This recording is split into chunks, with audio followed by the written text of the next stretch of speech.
You know, when water hits a stone, it just washes right over it. It rolls away. It doesn't go into the core of that stone. But when it hits a sponge, it is drawn into that sponge. I want to talk to you about it today in your morning cup of inspiration. When you're seeking God, when you're praying, or when you're listening to a sermon, are you absorbing everything? Are you wanting God's presence to permeate you?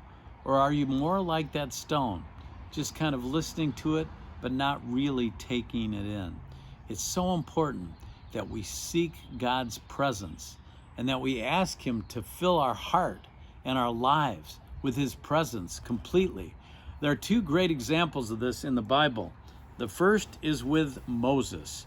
When he was getting ready to go into the promised land, he was talking to God, and he said, "If you are pleased with me, teach me your ways so I may know you and continue to find favor with you. Remember that this nation is your people." The Lord replied, "My presence will go with you, and I will give you rest." Then Moses said to him, "If your presence does not go with us, do not send us up from here."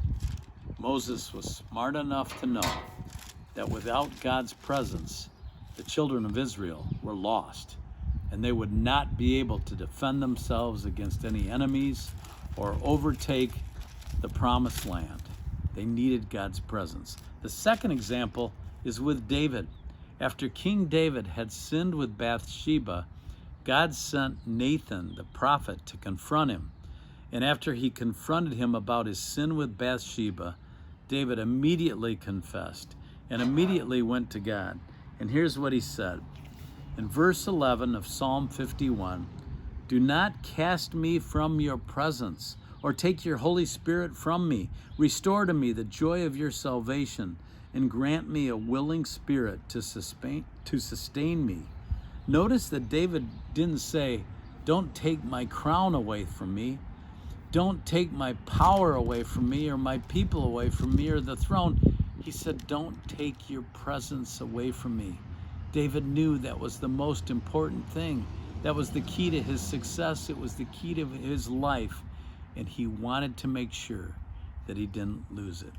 Is God's presence that important in your life? Make sure that it is. And make sure that you're asking God to permeate your heart and your soul and your life with His presence. And then you'll find true favor with God. I hope that inspires you, and I'll talk to you soon in another morning cup of inspiration.